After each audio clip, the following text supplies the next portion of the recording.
Hello guys! Hello para to sa lahat ng Aquarius.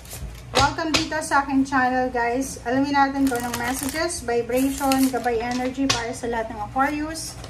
Ito ay general reading, so alamin natin kung anong messages para sa inyo from April 1 hanggang April 15 of 2025. So, ang first card mo dito is Sanctuary. Okay? So, yung first card na to, Aquarius, sinasabi ng baraha sa'yo na take time out from the world. Siguro masyado ka ng masyado ka ng occupied para sa mga world news, sa mga issue sa buong mundo.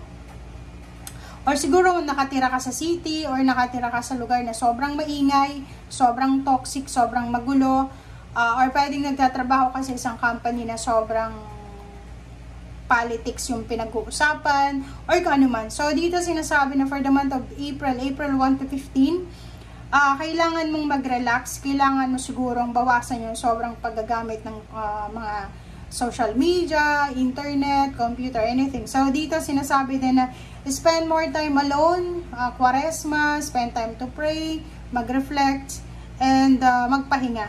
Okay? Sinasabi din dito na pwede kang mag-meditate or pwede kang mag-retreat. Okay.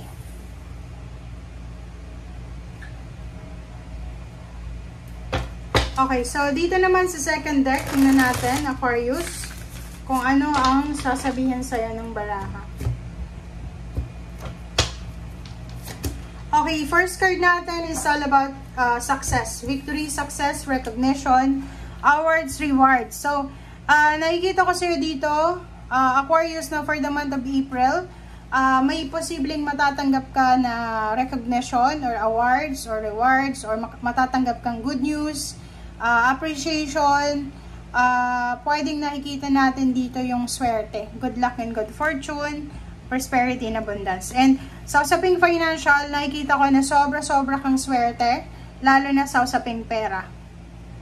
Pwedeng may mga promotion sa trabaho, pwedeng ito yung month na kailangan mong mag-sign ng contract, month para makuha mo yung visa, parang ganun.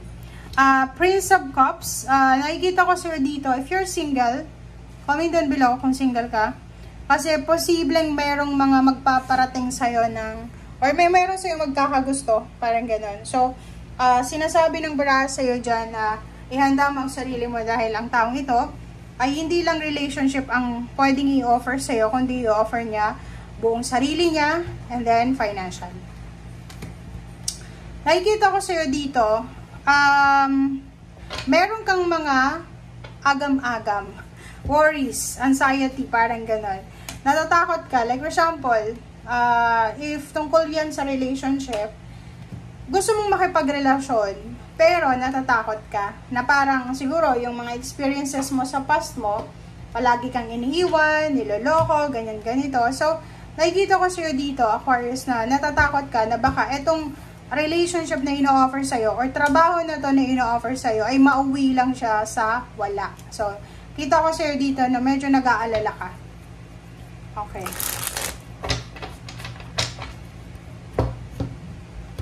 Aquarius. Okay, so 3 of Wands. May iba sa inyo dito ng Aquarius na kasalukuyang naghihintay. It's either naghihintay ng trabaho, naghihintay ng karelasyon, naghihintay ng tamang oras, ng visa, ng contract, or kung ano man yan na hinihintay mo.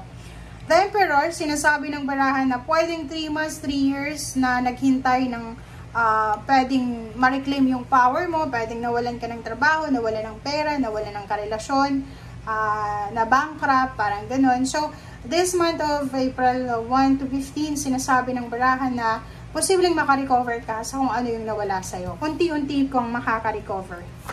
Okay? So, ito naman, Nine of Cups, sinasabi ng barahan na isa sa mga emotional wishes mo, ang posibleng mangyari, pwedeng wini-wish mo itong relationship. Second is, nagre-wish ka na mabuntis, kung babae ka, kung lalaki, makapag-asawa, makabuntis, magkaroon ng anak. So, kung ano man to na emotional wishes nyo, sinasabi na unti-unti din siya na mangyayari, lalo na kung ito ay talagang nakadestiny sa'yo. So, sa pera naman, yun, it's double confirmation. So, nakikita ko siya dito na, yun na nga, naghihintay ka. It's either naghihintay ka ng promosyon, ng visa, ng contract signing, ay nag-aalala ka dito kung baka scam ito, or hindi mo sigurado kung tama ba tong direksyon na tinatahak mo. Okay? So ngayon, sinasabi sa'yo ng baraha, huwag masyadong advance mag-isip. Ang gagawin mo dapat is magpasensya, maghintay. Ang kailangan mong gawin is kailangan mong mag-relax. Okay? And the Four of Cups, nakikita ko siya dito, pwedeng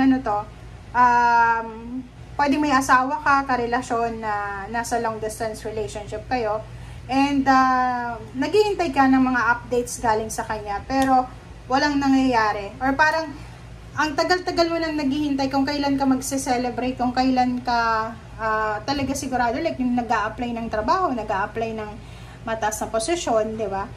Hinihintay nyo yung mga updates, pero ang tagal. Parang nakikita ko na medyo nawawalan ka na ng interest, nawawalan ka na ng ng energy dito. And yung Three of Cups dito, sinasabi sa'yo ng baraha na kung talagang para sa'yo, hindi ka dapat may stress. Go with the flow. Yun nga. Take time to relax, di ba? And hindi mo dapat pinipressure yung sarili mo kasi ikaw rin lang ang mahihirapan yan. Okay? Be patient, maghintay, magpahinga. And kung makikita mo yung first two cards, nagsasabi dyan sa'yo na bakit ka mag-worry kung alam mo na sa katapusan ng mundo, successful ka pa rin. Parang gano'n. So, Queen of This, sinasabi ng barahan na hindi ka dapat nag-aalala sa usaping material na bagay kasi yung material na bagay is dito lang yan sa mundo. Okay? Hindi yan yung pinaka-importante na dapat bigyan mo ng pansin. Wow. Okay. So, reverse. Eight of Wands na reverse. So, sinasabi ng baraha sa'yo dito na yon masyado kang impatient, diba? Napaka-impatient mo. So, kailangan mong maghintay. Yung iba naman sa inyo dyan, pwedeng single ka or medyo may edad ka na, babae. Sobrang pagod ka na sa paghihintay kung kailan ka ba makakapag-asawa or may mag-offer pa ba sa'yo ng love life, parang ganyan. So, comment down below if you resonated. Reverse yung King of Swords. So, sinasabi ng baraha sa'yo dito na as much as possible, straightforward lang dapat yung direction natin. Yung wag paliko-liko. Wag, diba? Parang pag nasa crossroad ka, pag hindi ka sigurado i-pause mo, wag ka munang humakbang kung anong direction ang tatahakin mo.